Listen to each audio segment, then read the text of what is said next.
Welcome back. The early aughts. We all remember the early aughts. Low-rise everything, juicy couture tracksuits, logo mania, tiny accessories, and ultra gloss beauty. All on display in this week's episode, 2008's The House Bunny, starring Anna Faris, a newly exiled Playboy bunny turned sorority house mother to 7.5 misfit charges. Shelley teaches her charges how to be hot, get more pledges, attract boys, and keep their house in this classic fish out of water story. And in 2008, we were like, yeah, this all tracks. Because the early aughts were a fashion fever dream when reality TV taught the ones who watched that fame was a personality trait and the aesthetic was hyper feminine, hyper polished, and hyper sexualized. You weren't just supposed to be pretty, you were supposed to perform pretty. Enter Shelley, played by Anna Faris, a woman whose entire value system has been built around male approval and magazine covers. I do miss magazines. When she's deemed too old for the mansion at age 27 or 59 in bunny years, she's discarded like last season's glitter. The movie is about one big makeover. Nerdy girls become desirable, they swap cardigans for push-up bras, and they swap astrophysics for eyeliner. But underneath that glossy bubblegum surface, it's quietly exposing the rules of the time. And here's where the sorority setting matters, because by the 2000s, sororities weren't fringe campus clubs, they were cultural institutions. Modern Greek life in the US traces back to the 19th century with the first fraternity, now considered a sorority, was founded in 1807. But the real explosion of Greek life across US campuses happened after World War II, when college enrollment surged under the GI Bill and campuses ballooned.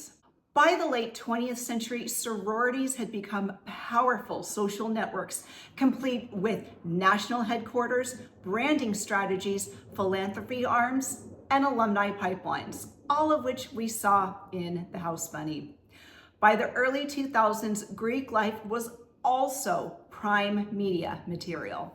Reality shows, teen movies, tabloid scandals, sororities were framed as both aspirational and excessive.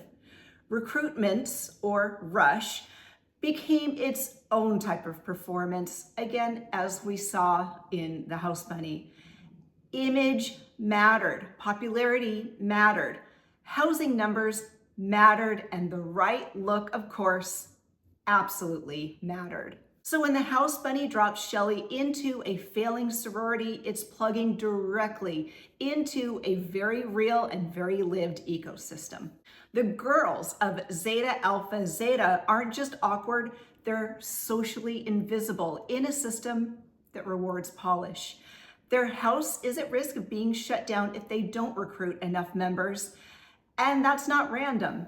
Sororities operate on membership quotas. Survival depends on attracting hot bodies. And on many campuses, attractiveness and social capital were deeply intertwined with recruitment success.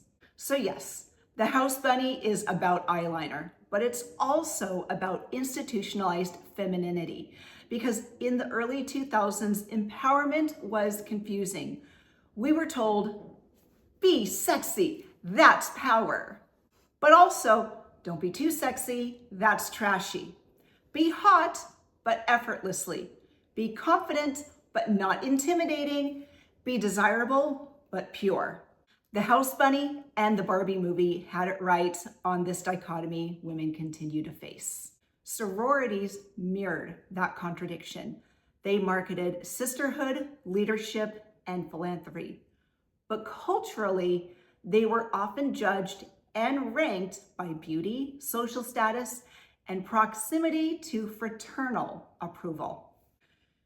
It was networking wrapped in glitter and gloss. And the house bunny reflects that contradiction perfectly. It celebrates femininity while also showing how fragile it is when it's built on only appearance. Shelley learns she's more than her body.